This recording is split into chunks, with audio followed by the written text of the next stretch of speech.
Here's my template for how to teach high frequency and/or irregular words and turn them into sight words. The word is put, like I put my bag on the table. Student repeats, put. Then he taps out each phoneme or sound in the word.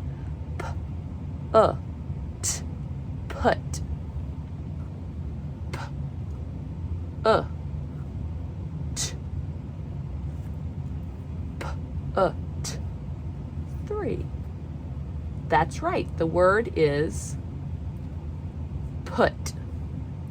Now the student writes the grapheme for each of the phonemes. P, t, and reads the word 3 times. Put, put, put. Then the student will write the word again. P, t. I have the student underline the expected or anchoring sounds, p, t, and put a heart or circle around the unexpected sound. This is the part we learn by heart. He would do this again 2 more times. Write the word as he says the sounds, p,